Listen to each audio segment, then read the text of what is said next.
I'll just I'll just ask that everybody please keep your microphones on mute during the presentation. We will be having a Q&A at the end. So your speaker tonight is someone that we are all familiar with. It's Dr. Levi West.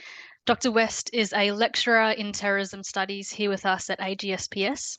He is also a 2024 Irregular Warfare Initiative Non-Resident Fellow for the Joint Project of Princeton's Empirical Studies of Conflict Project and the Modern War Institute at West Point. I also want to highlight and again congratulate Levi on being awarded the Terrorism Research Initiative's competition for the best doctoral dissertation on terrorism and counterterrorism for 2023. This is an incredibly prestigious award, and it is testament to Levi's expansive experience in this field. So we're very lucky to have Levi with us. His presentation tonight is a timely discussion on the historical processes by which the PLO and their allies and supporters set about repositioning the Israel-Palestine struggle to transform it from a localized conflict into an element of global geopolitics. So following Levi's presentation, we will have time for Q&A at the end. Levi, I'll now hand it over to you. Cool. Thanks, Kerry. I trust everyone can hear me okay. And thank you for the short introduction. I presented somewhere the other week and someone proceeded to read like the 3-paragraph version with me in the room, and it's an awful, squirming and embarrassing experience to hear all of it read out. So what I'm going to do this evening is to try and unpack a bit of draws, largely on a case study that I did in my PhD. Try and understand how it is, and let me share my screen, that we share my screen with sound. What do we?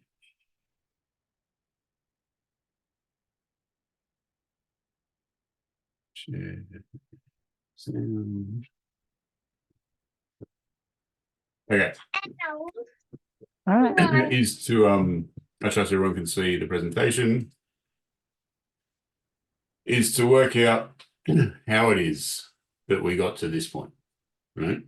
Where in the months after what will, in orthodox terrorism studies context, probably go down as one of, if not the most horrific, then certainly one of the most significant terrorist attacks of modern history.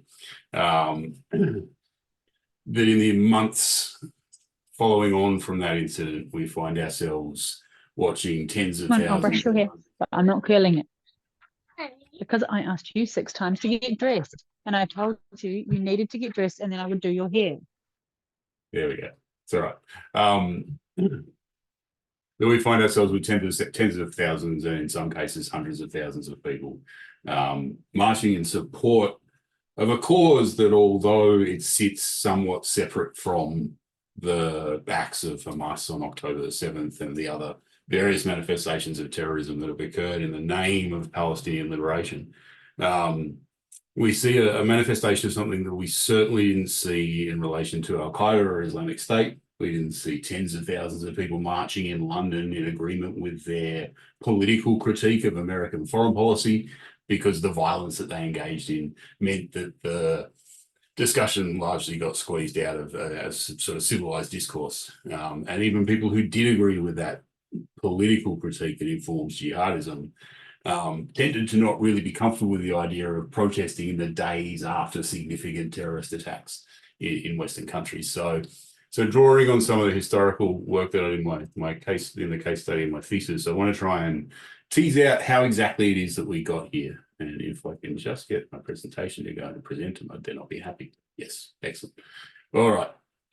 So the way that the Palestinian movement, and I guess I should put a couple of caveats up at the front end of this, right? The first of those is that I'm not going to venture into a discussion about the legitimacy of one side or the other of the Israel-Palestine conflict itself. Right? There is a conflict that sits underneath and around all of the bits of terrorism that have taken place over the years on both sides. And some of you may have sat through my presentations on right-wing Israeli terrorism in Israel. It's not a discussion about the conflict itself and the claims and counterclaims that sit on either side of that conflict. It's a specifically focused discussion about the kind of narrative and framing that the Palestinian side is engaged in to try and portray themselves as a legitimate actor whilst they engage in terrorist activity that normally would completely delegitimize. And they did that in a very conscious way. And that's sort of what I want to tease out over the course of time. But to start, it's kind of important. I deleted a bunch of slides that was going to be about the history of all of the wars that have happened in Israel from 48 onwards, when the day after Israel declared independence, with the sanction and support of the British and the Americans and the UN, Arab armies invaded, etc., etc. But the one that matters more than anything else for the Palestinian cause and what we know as Palestinian terrorism and the PLO and all of the various factions within it is the Six-Day War of 1967. And there's some important things to understand before we go anywhere into a discussion like this. And the first of those is that Gaza and the Sinai were controlled by Egypt prior to the Six-Day War in 1967. Gaza was not an independent entity, part of a Palestinian enterprise of any description. It was controlled and run by the Egyptians, as was the rest of the Sinai. The West Bank was controlled by Jordan, and the Golan Heights were controlled by Syria. All three of those countries went to war with Israel, or Israel went to war with them, and all three of those countries lost. And the pieces of territory that have become the contested pieces of the Israel-Palestine conflict ever since, or what I've frequently referred to the occupied as the occupied territories, were lands that were conquered by the Israelis when they were successful in winning the Six-Day War in 1967. They took Gaza from the Egyptians, they took the West Bank from the Jordanians, and they took the Golan Heights from Syria. The Golan Heights is probably the easiest one to defend from a strictly strategic perspective. It's literally high ground on the northern border of Israel. The others are much more contestable in strictly strategic terms. None of that is to ignore what happened in 1948. None of that is to ignore what's happening now. And I should mention that separate from any kind of cold strategic analysis that I'm going to provide this evening about what's happening and what has happened, what is happening is, from a humanitarian perspective, absolutely fucking horrific. There's no way to defend or justify much of what is happening in Gaza post-October the 7th, in the same way that there is no way to defend or justify what happened on October the 7th. Both of those things can coexist. If you're a reasonable, rational analyst, then both of those things should be horrific. So that's sort of just a nice grounding that reminds us of the fact that Gaza, in particular, but Gaza and the West Bank, were not independent Palestinian enterprises before 1967. The most important takeaway from the Six-Day War, though, is that the Palestinian militia movement, non-state movement, nascent militia movement, the beginnings of what became to Palestinian terrorism, their big observation was that the way that they were going to get their land back wasn't relying on the Arab armies who just got absolutely annihilated by the Israelis. And it seized the Palestinian movement in a way that decided our road to Jerusalem and to getting our land back and getting our houses back and our villages back and our olive groves and our orange groves back is going to be on our shoulders. We're going to have to do it as an independent enterprise because apparently the armies of the Arab world just simply aren't going to cut it. So it's a useful place for us to start. Now, the reason that we give a toss about any of this, aside from the obvious, is that what happens over the course of sort of 20, 30 years from 67 onwards is that despite the fact that the Palestinian cause writ large, and there's a litany of acronyms that exist within this, from Marxist leftist organizations like the Popular Front for the Liberation of Palestine, through to more conventional, not jihadist in any kind of modern sense, but certainly not as kind of militantly Marxist-Leninist as the PFLP, engaging in all sorts of terrorism across not just the Middle East and not just against the Israelis, but all through Europe and all over the world. Despite this, what they did very, very well was to consciously position and frame the cause as a cause that the injustice that was being suffered outweighed the sort of criminality and the outrage of the violence that they were perpetrating. Now, in its earliest manifestations, that often meant that they weren't killing hostages, they weren't engaging in kind of ISIS-style hyper-violence, and that assisted them really quite significantly. But as the cause evolved over time, relatively quickly we get to a scenario where the incidents that are happening are reasonably uncontested as pieces of terrorism, and the victims of the violence are innocent civilians for the most part. It's not just Israeli Defense Force personnel or just Israeli infrastructure that gets targeted. It's innocent civilians. But what they did to achieve that was they kind of recontextualized their struggle. And rather than it being just a sort of border conflict between the Israeli Defense Force and a literally at that stage ragtag bunch of Palestinian, they were barely even organized into a militia. They completely reframed the way that they portrayed themselves and the sort of ideological banner that they clung themselves to, and they made the struggle against Israel part of a globalized anti-Vietnam War, anti-imperialist and anti-American conflict, which allowed them to then plug into a solidarity movement that was happening in the late 60s and early 70s that was mostly about what's called third worldism, which I will try to explain as briefly as I can because that's getting pretty nerdy and into the weeds. But the reason that mattered is in part because they were then inspired, and I'll get into the details of how they weren't just inspired, but they were facilitated and armed and funded and supported by the Chinese, by the Cubans, by the Algerians, because the Algerians had beaten France in an anti-colonial uprising. The Vietnamese had beaten the French in the first Indochina War. Ultimately, they defeat the Americans and the Americans leave. But what this provided for the Palestinians was a model of success. A way that you could achieve against a strong adversary was to adopt this kind of leftist revolutionary strategy. And that strategy had much to do with propaganda as it did with military action and the seamless integration of those two things.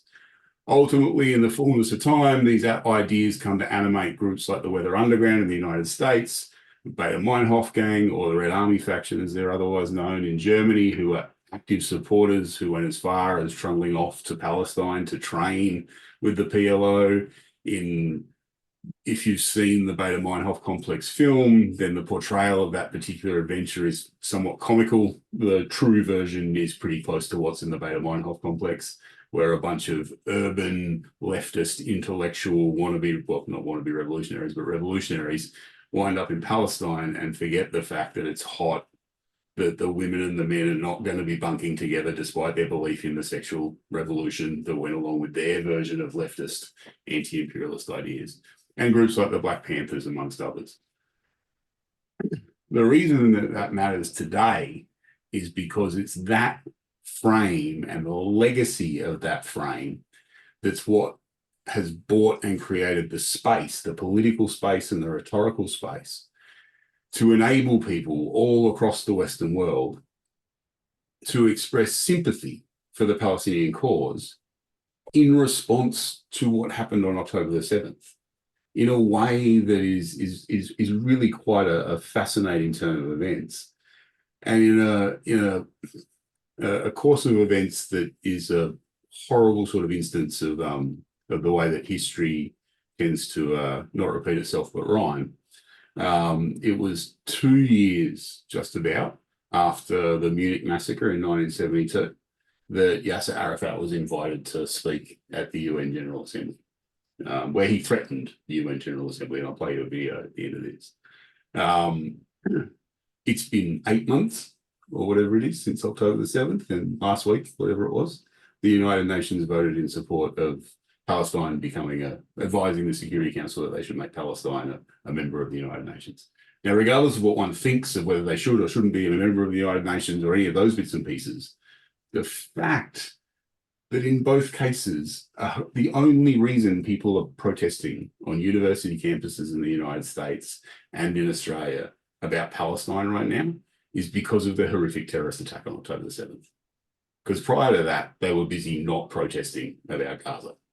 There was no significant activity, certainly in Australia, all sorts of political activist stuff going on, but certainly not encampments like we saw at Columbia, and it's sort of at its most significant, or what we've seen here in Australia. And so understanding how it is that you undertake gruesome and brutal, and I say that as someone who's studied terrorism for a long time, it takes a fair bit for me to be made uncomfortable by the actions of terrorist organizations. But October the 7th was straight out, which is fucking horrific. And that in the aftermath of that, suddenly we have people all over the place I'm going to use my favorite example, and I say this as a former student politician who was heavily involved in my own student organization, which made it slightly less surprising. But about a month ago or whatever it was, the former education officer of the ANU Student Association went on ABC radio and stated, I quote, that Hamas deserves our unconditional support. She then proceeded to qualify that with, like, not the strategy, right, but the fact that those words would even come out of her mouth is, you know, it's not beyond my comprehension. But what I want to try and explain this evening is how, in God's name, if we get to a point where someone who's probably no fool and probably has the best of intentions can't quite see past the fact that Hamas is a terrorist organization and so on and so forth. So that's kind of the objective tonight. I'll leave alone the interpretations of various pieces of rhetoric, because the direct translation of intifada makes it seem like it's not that controversial a word.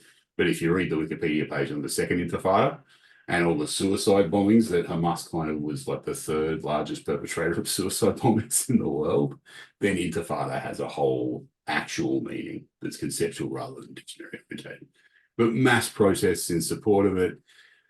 Again, I'm not really interested in a discussion about anti-Semitism and Islamophobia. I think there's things that get folded in pretty messily in and around a lot of the discussions about this. But probably the best example of all of this was very early on, after October 7th, in fact, on the 11th of October, BBC announced that they weren't going to refer to Palestinians and Hamas as terrorists. And John Simpson wrote a brief op-ed explaining how they have to be objective, and that anyone with either nerdy interest or time on their hands just needed to Google BBC Islamic State or BBC Al-Qaeda or BBC the IRA and very quickly note that they didn't do that for any of the other terrorist organizations that they've been covering for decades upon decades. So in trying to explain how it is that we got to this point, I'm going to go backwards and start in 1953. And I'm going to run us through sort of three key ideas. I'm hoping that in my very long slide deck, it's mostly pictures and that I'm not going to wind up going for ages and ages, but three key ideas. Third worldism, which is a kind of broad ideological proposition that the Palestinian cause kind of latched itself to and quite legitimately was part of, but at the same time very much sort of consciously exploited that. The concept of armed struggle, which is kind of the doctrinal approach that they took to how they were going to perpetrate their third worldist informed struggle against Israel and imperialism in the United States. It's a neat euphemism for violence and for terrorism. It's a really useful way of, like, we're going to do all this stuff, but we've called it armed struggle. Now we've got like solidarity with people with all those kids in Che Guevara t-shirts, so it's okay. Like, well, no, it's still the same practice, right? Your cause can be just and you can still do terrorism, right? And the last bit, which I think is the most interesting, is a thing called cultural resistance and visuality. Visuality is a fancy academic term for visual stuff. But at the core of that is the fact that the Palestinian cause absolutely embraced art, poetry, poster art, cinema, and photography in a way that the time at which they emerged allowed them to. So in 1953, the guy who's the odd man out in that photo is Che Guevara. And he visited Palestine at the behest of Abdel Nasser, the then leader of Egypt, and he advised Palestinian leadership on guerrilla warfare methods and on ways to effectively engage with resistance. He sat down and met with old school leaders of the Fedayeen and the what were fundamentally jihadist resistors leaders who participated in the 1936 to 1939 Arab Revolt, which is where the kafir that Yasser Arafat makes famous actually first got its kind of iconic identification. So as early as 1953, we start to see kind of poster childs of the left-leaning revolutionary movement embracing or at least advising and becoming involved with the Palestinian cause. And that's where we see the beginnings of the language and the rhetorical shift in the framing about calling things revolutionary resistance or armed struggle, or this kind of softened language, rather than referring explicitly to things that we would call terrorism. So that's the early start. Then we can just jump into a big overarching contextual piece that matters enormously for understanding anything about the way that people express their support for groups involved in the Palestinian struggle, which is that this was all happening in the context of the Cold War, and that Wadi Haddad, who was the 2IC and intelligence boss of the PFLP and a senior official within the PLO, was a KGB agent who was being exploited to no end by the Soviets and by their intelligence apparatus, so much so that the top paragraph there is a quote directly from Andropov, who was one of the senior officials advising Brezhnev, the president of Russia, of the Soviet Union at the time. The reasons that they were doing it, or the reasons that Wadi Haddad was interested in cooperating and working and being exploited by the KGB was because of all the arms that they provided. So the Palestinian movement had very little in the way of significant kit, no RPGs, no AK-47s, none of the stuff that you need to run a rebellion or inform a terrorist organization. The Soviets, as was the style at the time, were more than happy to provide that, because that way they could prosecute their interests and carry out active measures in support of those interests. Right? They didn't do it because they believed in the Palestinian cause. They did it because they believed it was in Soviet interests. That's how proxies work. And the Iranians function the same way. They don't support Hamas or Hezbollah because they believe in the cause that those organizations are probably, they don't disagree with it, but they don't believe in it. They do it because it's in their strategic interests. And so the propaganda that we saw in the sort of late 70s and early 80s explicitly celebrating the strengthening of Palestinian and Soviet relations, right? It's fairly unapologetic about these things, particularly with the PFLP and then the DFLP. But as recently as 2012, so much so that there's a plane in it, because Wadi Haddad's kind of one of the godfathers of plane hijacking as an idea, right? PFLP propaganda celebrating Wadi Haddad and his plane hijackings, right? In ways that we wouldn't see nearly as accessible or replicable or publicly available for Islamic State propaganda or Al-Qaeda propaganda. There's plenty of that celebrates the towers coming down and Bin Laden and all that sort of stuff. But you got to do a fair amount of work to find that kind of propaganda. You need to get into site through us or get into some corners of the internet. Whereas this stuff, easily accessible, all open source, all publicly acceptable. And so when at the University of Queensland, people are dropping the Palestine flag and the Indigenous flag and the Popular Front for the Liberation of Palestine flag, that's the red one in the middle, what they're talking about is an organization whose senior leadership were owned by the KGB, for starters. In addition, China, in its Maoist period, played an enormous role in supporting the Palestinian cause. In 1970, Yasser Arafat talks about it being the biggest influence in supporting the revolution. In the same year, Fatah makes formal statements about it being an important pillar of the Palestine revolution. And George Abbas, who was the leader of the PFLP, China wants Israel erased from them. So when we think about this period, at least, of Palestinian armed struggle and terrorism, it's really important to remember that China and the Soviets were integral to the basic viability of the operational capability of the Palestinian movement. And it's kind of worth noting that it's an excellent work by Harris that China has been the most consistent big power supporter of the Palestinian guerrilla movement, supplying arms and a significant proportion of their arms. There is an amazing story of Wadi Haddad in a dinghy somewhere in the Red Sea or thereabouts, doing the flashing light signals to a Soviet intelligence ship that's bringing the arms that then can be traced through to being used in, I think, the Look, I didn't throw the white hit the case. So, and the Chinese were also pretty happy to kind of exploit it. So, children's books in Chinese celebrating the Palestinian struggle And again, not because they believed in Palestinian liberation, but because it was the Cold War and they didn't like the Americans. And the Palestinians didn't like the Americans because they supported Israel, right? So a whole series of children's work.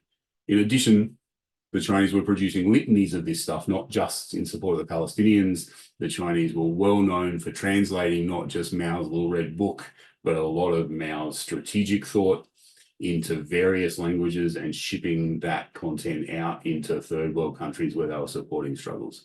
I should make a point about both Soviet and Chinese support for militant organizations in the Cold War.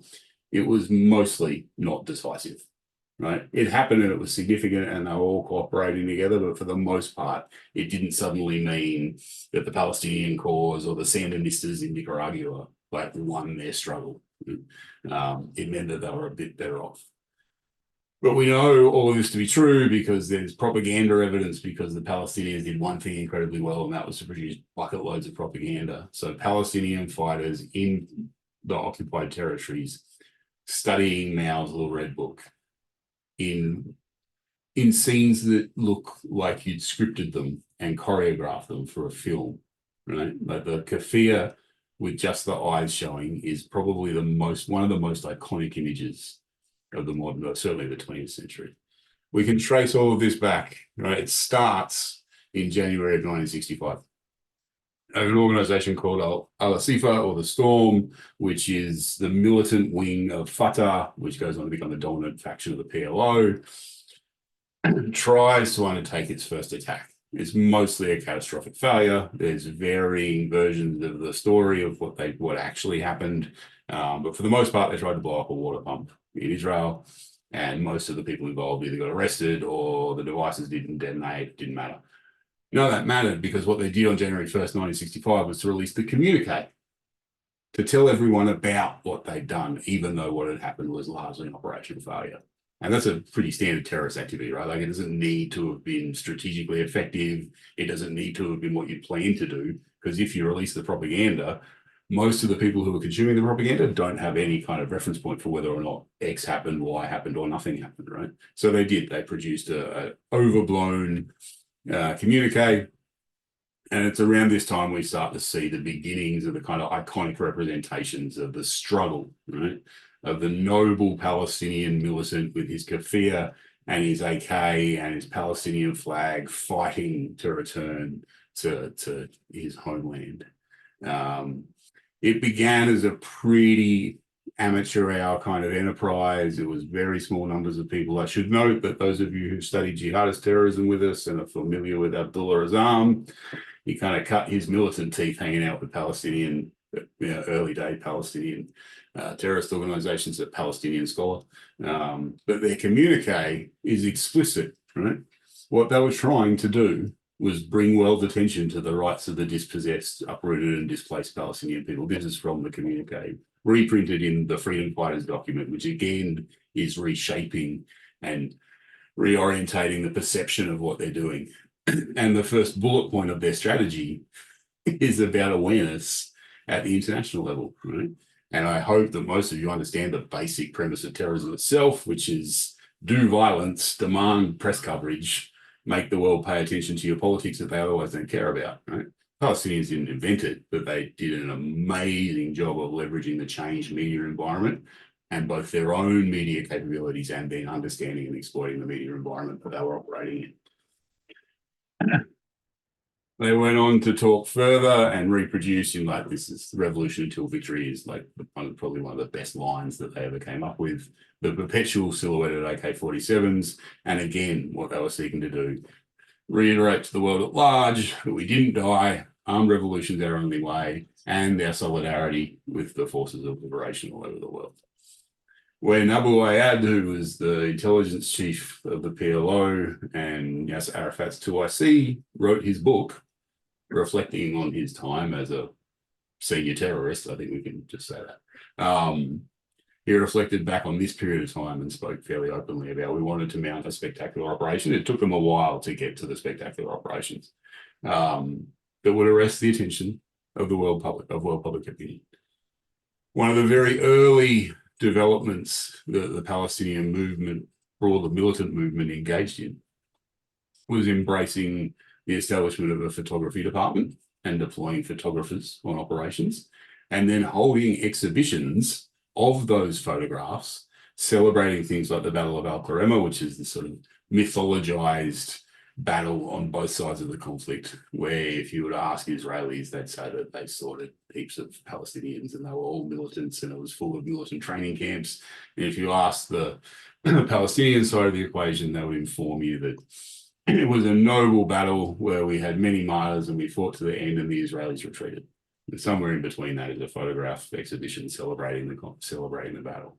But the idea that in 1969 that you would embed photographers, female photographers as well, mind you, because one of the things that came with the kind of leftist orientation was certainly not an Islamic State style approach to the role of women.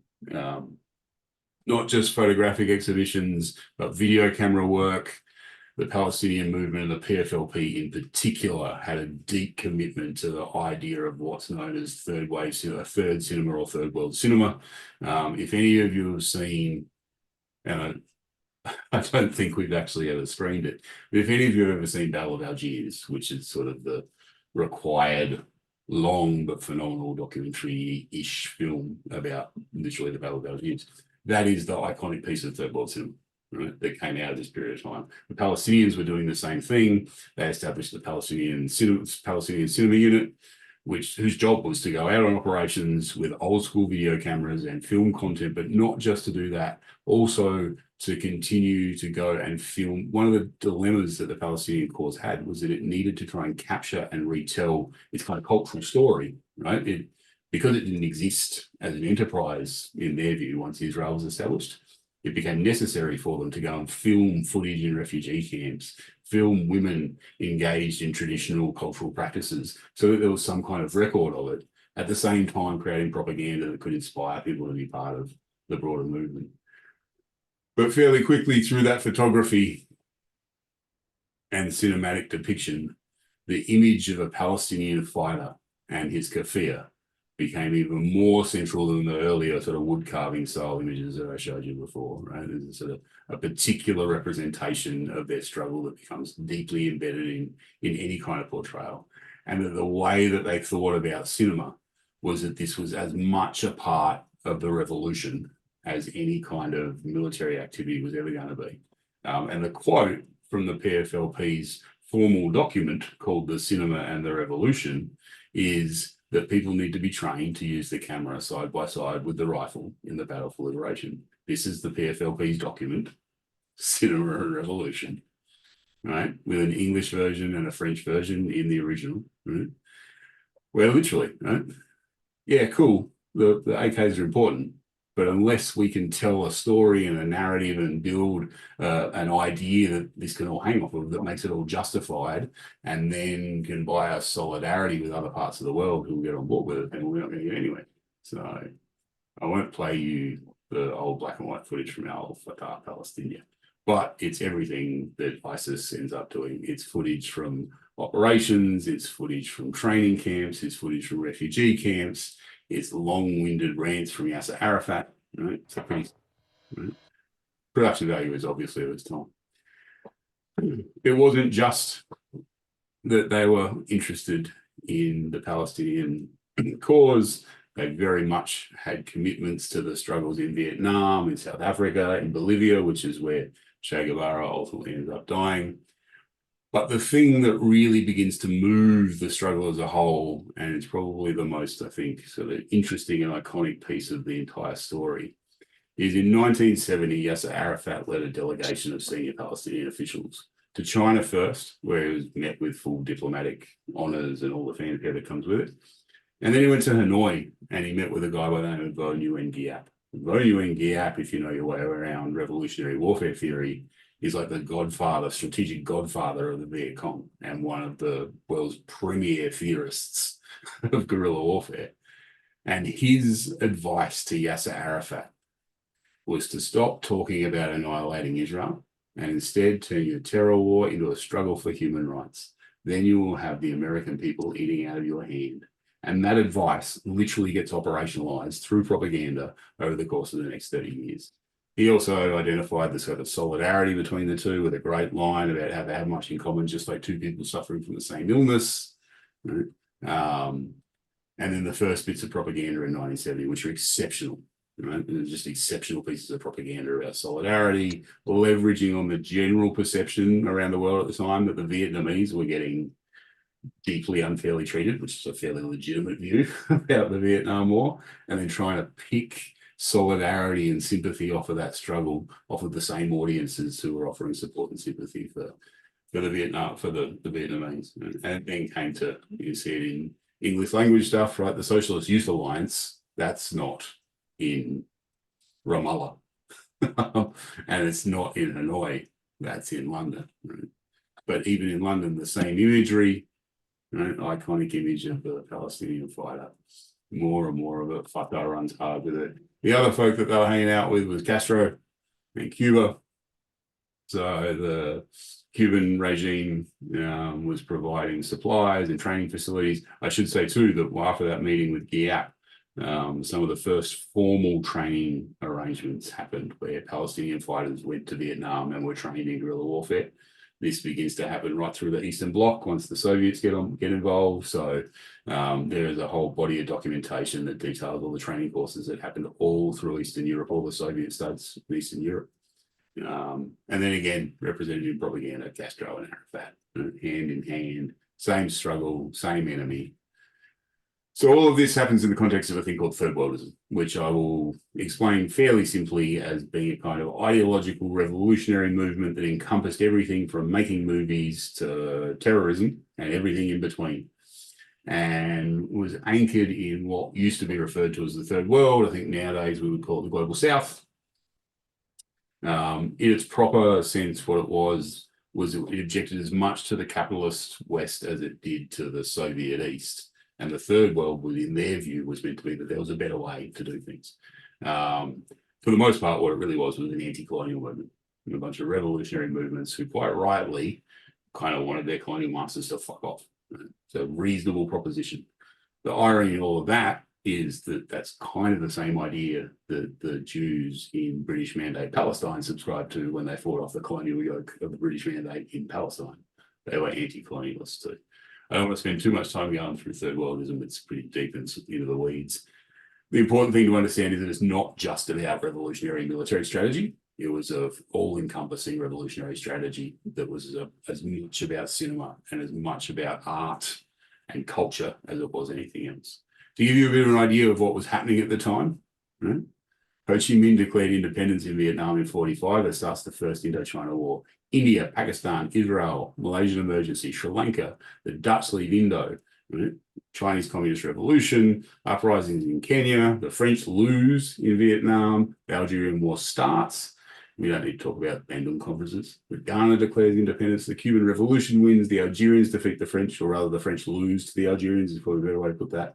PLO gets established, Vietnam War starts, Six-Day War. There's a little bit going on that would give the Palestinian cause some sense that perhaps we're on the right side of history. For the most part, they were not. The other piece that matters here is their very explicit embrace of the idea of armed struggle as their kind of doctrinal approach. What they sought to do more than anything else was to engage in violence. They were unapologetic about that. But rather than being explicit about it, and certainly not getting into the sort of beheading country of a group like Islamic State, they absolutely embrace this idea of revolutionary armed struggle. All of their kind of doctrinal work speaks like endlessly about armed struggle and liberation and cultural revolution.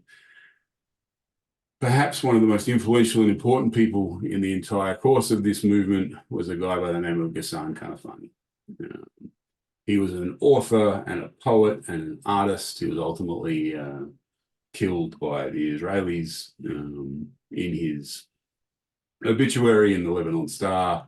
They spoke of him as a commander who never fired a gun, whose weapon was a ballpoint pen and his arena the newspaper pages. He was the editor-in-chief of Al-Hadaf and a number of other publications that were absolutely central to spreading the message of the Palestinian cause, particularly to Western audiences.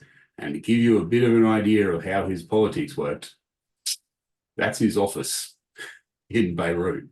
where he ran his newspaper publications and held press conferences on the regular. If we were in a classroom, I'd run a competition now to see how many of you could point out all the people on the wall, because the big color poster, that's Che Guevara, next to him is Ho Chi Minh, next to him is Vladimir Lenin, next to him is Karl Marx, right? Like unapologetic in their leftist revolutionary credentials. But he was an artist as well, produced all kinds of amazing, powerful propaganda, right? But explicitly at the top there, he is a freedom fighter, right?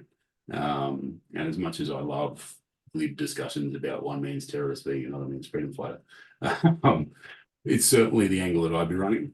But his art and his publications were incredible. The one video that I am going to run with is this, because it's amazing. Beirut is the most westernized of all Arab capitals.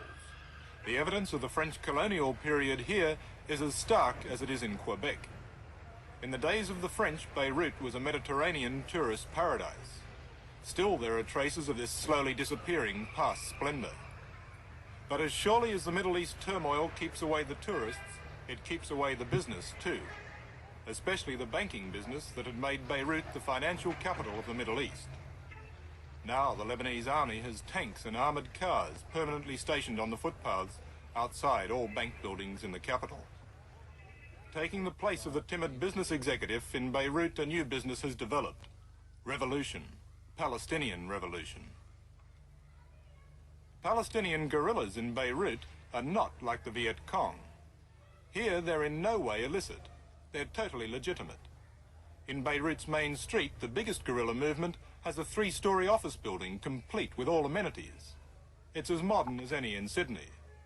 But the machine gun-toting guerrillas standing guard outside told me no photos, and there was no arguing. Of the 11 Palestinian guerrilla movements, the most radical of all is the Popular Front for the Liberation of Palestine, the PFLP. The Popular Front is now so well organised that it even has its own daily newspaper, with a claimed daily circulation of 23,000. It was the Popular Front that hijacked and blew up 3 jet aircraft at Revolution Airport in the Jordanian desert. And it was the Popular Front that dynamited the Pan American Jumbo at Cairo. The Beirut leader of the Popular Front is Ghassan Kanafani. He was born in Palestine but fled in 1948, as he puts it, from Zionist terror. Since then, he's been plotting the destruction of both the Zionists and the reactionary Arabs. I know what I know really, that the history of the world is always the history of weak people fighting strong people. Of weak people who has a correct case fighting strong people who use their strength to exploit the weak. Turn to the fighting that's been going on in Jordan in the recent weeks. It's your organisation that's been one side of the fight. What has it achieved? One thing, that we have a case to fight for. That's very much. These people, the Palestinian people, prefer to die standing than to lose its case. We achieved proving that the king is wrong. We achieved proving that this nation is going to continue fighting till victory. We achieved that our people could never be defeated. We achieved teaching every single person in this world that we are a small, brave nation who are going to fight to the last drop of blood to put justice for ourselves after the world failed in giving it to us. This is what we achieved. It does seem that the war, the civil war, has been quite fruitless. It's not a civil war. It's a people defending themselves against a fascist government, which you are defending because just King Hussein has an Arab passport. It's not a civil war. Well, a conflict. It's not a conflict. It's a liberation movement fighting for justice. Well, whatever. That, right? That corrective is what matters. That's how the Palestinian movement achieved what it achieved, is making sure that every time a journalist asked the standard question with all of the assumptive language that was used, was to correct it forcefully and repeatedly. Right?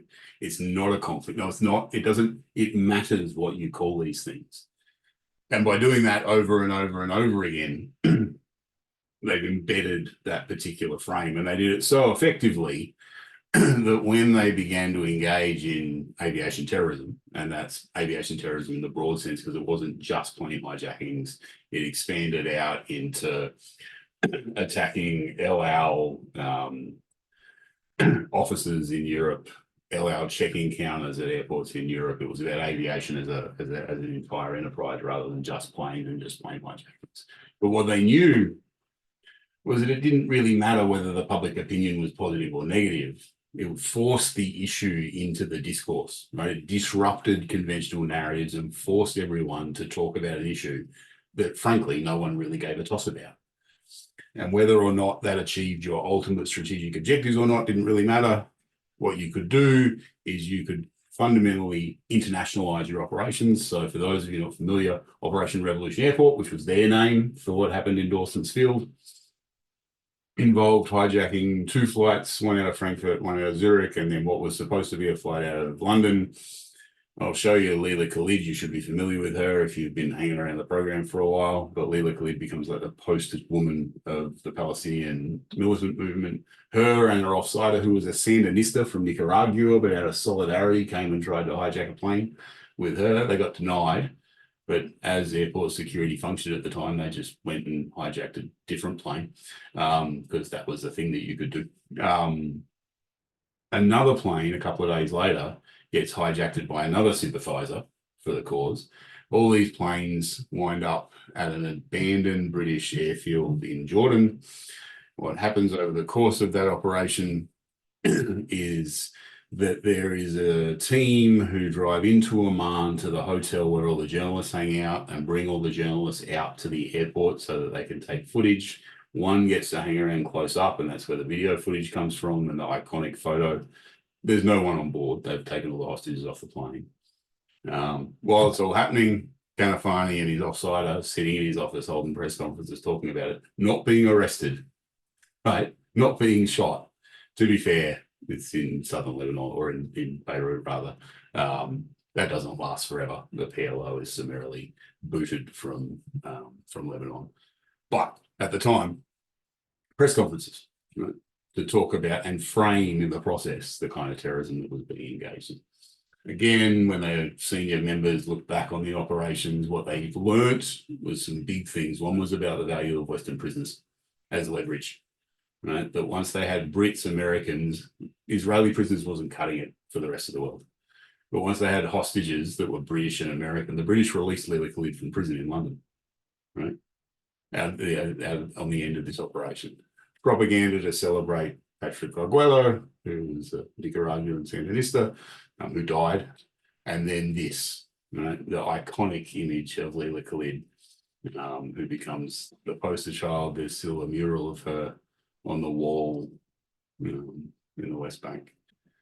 Things escalated and got vastly complex and sort of weird after that. Operation Deir Yassin, which is named in reference to what the Palestinians consider to be a significant massacre by the Israelis, is an attack at what's now Ben Gurion Airport in Tel Aviv in May of 1972, where a bunch of Japanese Red Army fighters got on a plane, literally with guns in violin cases, for God's sake, got off the plane, stepped into the airport and shot and killed 26 people. It was coordinated with PFLP fighters. It was mostly planned by Wadi Haddad, the KGB agent that I spoke of before, using the weapons that he'd been provided by the Soviets. They named the operation after a massacre. They named the team after Patrick Arguello, right? Just constantly reinforcing and referencing the framing that they wanted. They killed 26 people, mostly not Israelis, mostly pilgrims traveling to the Holy Lands, Christian pilgrims. The other thing that happened in correlation with the operation was that in the lead up to it, 2 famous Japanese filmmakers and leftist activists had been to Cannes for the film festival. And on their way back, as you did, they went and hung out with the PFLP, and they filmed like an hour-long documentary that I'm not going to play you because it's mind-numbingly dull and goes for an hour. That's just straight out propaganda, same as the one before. It's all footage from operations, footage of refugees, lots of footage of babies and kids, the sickly looking babies and kids, followed with a whole bundle of propaganda.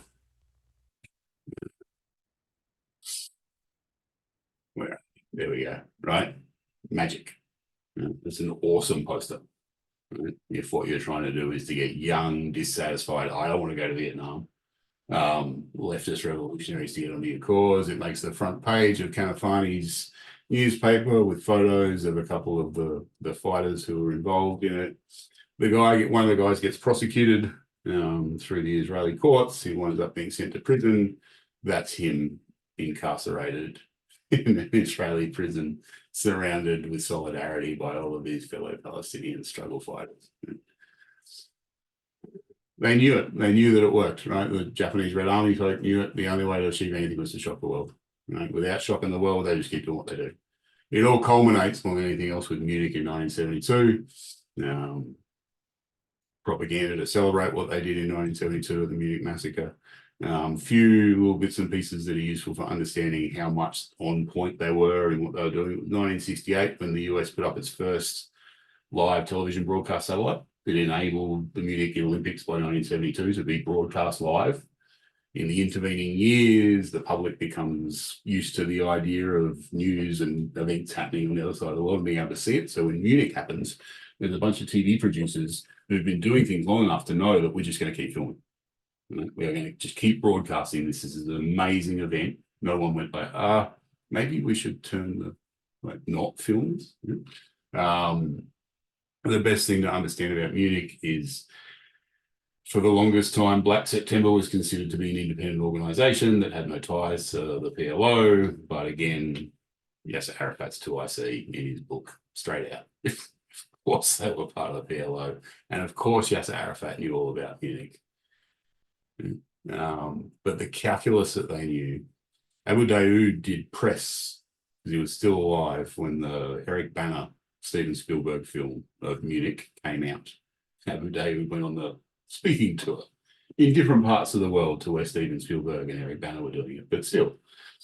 And to me, this is the line that sort of captures not just terrorism, but particularly Palestinian terrorism, right? Before Munich, we were simply terrorists. After Munich, at least people started asking, who are these terrorists and what do they want? And regrettably, I think we're watching very much the same thing. People like al-Qurashi, a senior al-Qaeda strategist, was very much acutely aware of the fact that this was a big deal. In some of his strategic writings, he's reflected back on Munich and just hat tips. Yeah, but a little bit bombastic in his analysis, but a core of the world knew what was going on in Munich. And by extension, the world knows what's happening in Palestine. They demanded 236 revolutionary prisoners be released. They also demanded that one of the perpetrators, the one I showed you before, from the Lod massacre, that he be released, along with Ulrich Meinhof and Andreas Baader from the Baader Meinhof. And the only surviving member is quoted as saying that the only aim, like the prison release wasn't what the aim was to scare the world public during their happy Olympic Games and make them aware of the fate of the Palestinians. So by the time Munich wraps up, the Weather Underground in the United States, through their publication arm, Prairie Fire, is publishing Yasser Arafat's speech out of solidarity. The Baader Meinhof gang releases statements speaking directly to Yasser Arafat, to what had happened in Munich, and endorsing its action as part of the struggle against imperialism and the Americans and so on and so forth. And 2 years after the Munich massacre,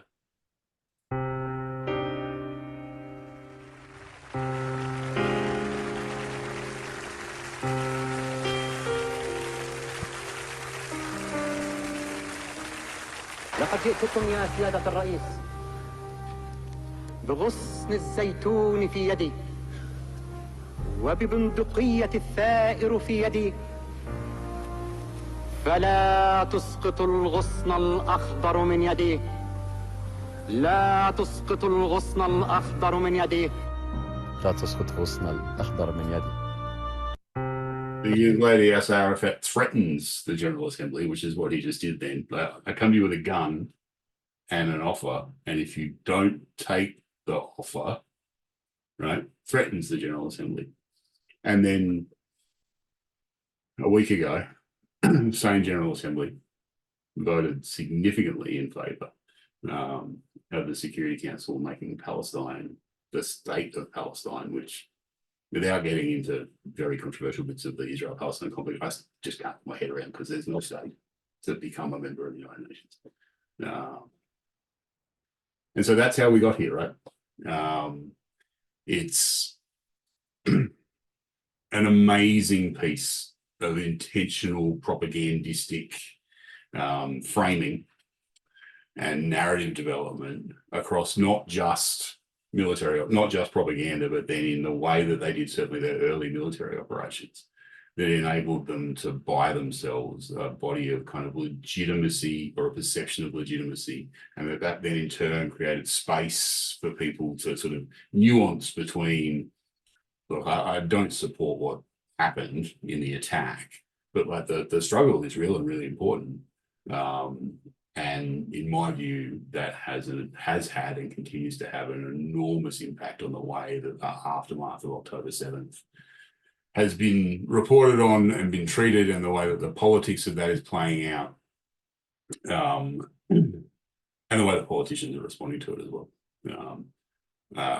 That's separate from a conversation that we could have another few hours on about the Israeli response and the Israeli failures that led to the incident itself. But from the perspective of what I wanted to get at this evening, that's probably about as much as I'll throw at it. So yeah, thanks. Fantastic. Thank you, Levi. I'm always in awe. It seems as though you've got just like a photographic memory of everything to do with terrorism. Your presentation also again highlights to me that terrorist organizations are the biggest and the most effective plagiarists, learning from each other and adapting. So we've got a few minutes left. I would like to open the floor up to any questions from the audience. If you'd like to raise your